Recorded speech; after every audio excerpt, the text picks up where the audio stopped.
Joining us in the Informer studio is Dr. Erin Smith. We're going to talk about mental health because it's a subject that we can't get away from. 2020 has been a horrible year, not only around the world, but especially in Australia, and even more especially in Victoria.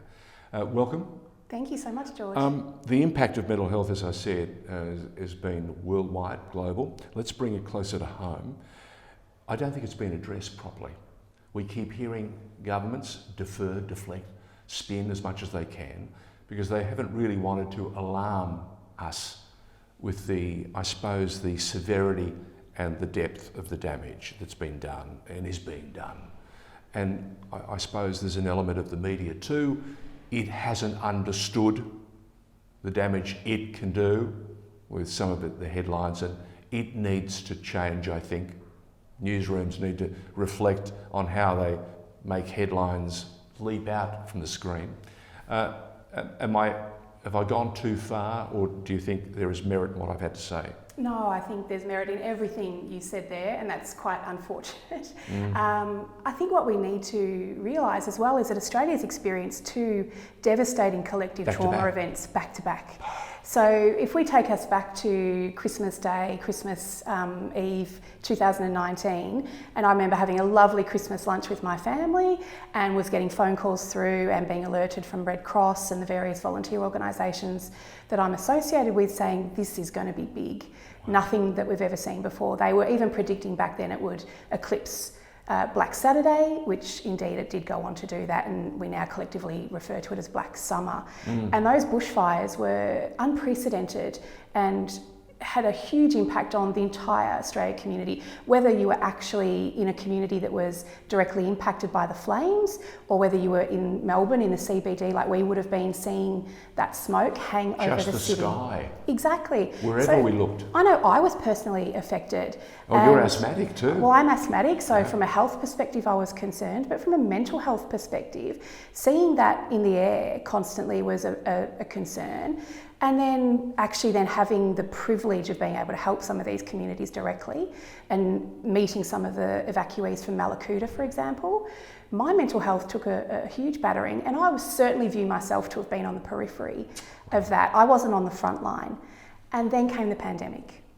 So we really haven't had a chance to take a breath. Not at all. How do we help our first responders? How do we help all those terrific men and women who've been doing, as you say, a fantastically long shift, an incredibly long shift? How do we look after their mental health? Because you can imagine if you're in a queue, and you're feeling distressed, imagine being at the other end having to deal with the queue. And I'm not talking about just the doctors, but the office staff and everyone else who has to attend. And that's one of the really important things I think to remember, is that this has impacted so many different people. And when we originally talk about like the frontline responders, during the bushfires we probably lauded the firefighters, and those wearing the firefighter uniform were applauded, and we were buying them coffees and sandwiches in the cafes.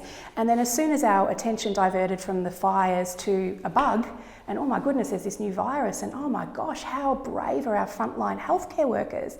And so we started lauding a different uniform. It was the scrubs. The medical scrubs became the picture. But what we have to remember is there were so many other people in the periphery that were the essential workers as well. So the mental health of all of those who had to keep turning up day after day, dealing with the frontline, I think the true toll of that will be untold for many years to come. Dr. Erin Smith is our guest in the Informer studio. We're talking about the damage and the impact of mental health in our society at the moment. One of the things that you've been doing with a colleague, a survey to get to the bottom of it and to get some sense of the damage that's been done. Is it true that there are still nearly Christmas in 2020, and is it true that we're still struggling to source PPE for some of our professionals? Yeah, sadly that is still true. How can that be? It blows my mind, to be honest. How can that be? Yeah, I know. We're a first world country. Yes. Tell me, am I wrong there? No, and look, I think at the beginning of the pandemic there was some genuine operational and strategical issues at play. So we'd just come out of the bushfires. So a lot of our face mask supplies had been depleted. And then of course... Hand sanitizer. Yeah. But very early on in the piece, I was hearing directly from doctors and nurses, and not as many paramedics, but definitely within the hospitals, that the entire wards had ran out of hand sanitizer, that they couldn't access face masks, couldn't access gowns and gloves, and then they were being told, directed, to go and treat patients without that first line of defence. And now we're not even members of the public allowed to go outside without our face mask on, but we were expecting the frontline healthcare workers to treat potentially infected patients without them. Did you think the mixed messaging early on was confusing to not only the community, but also set some of the challenges that we're facing now, with people still wondering?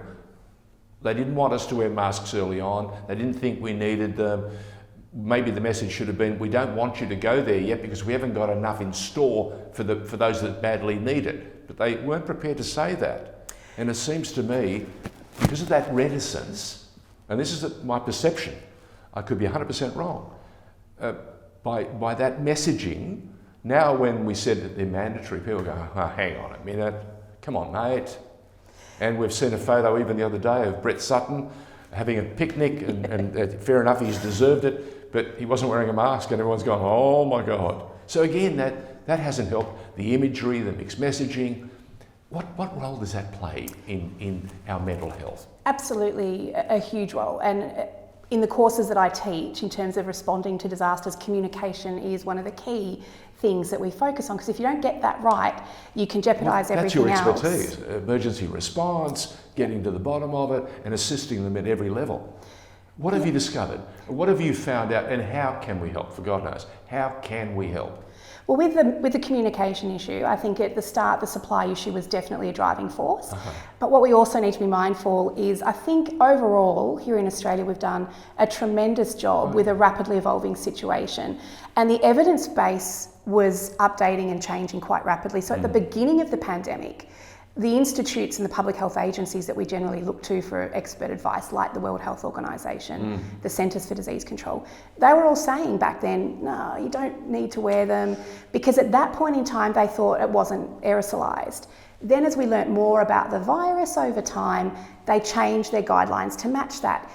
But that probably wasn't communicated and relayed to the general public in a way that they understood that this isn't just our government deciding on a whim to change guidelines. They're actually following the rapidly evolving science that's coming out, because this is a brand new virus.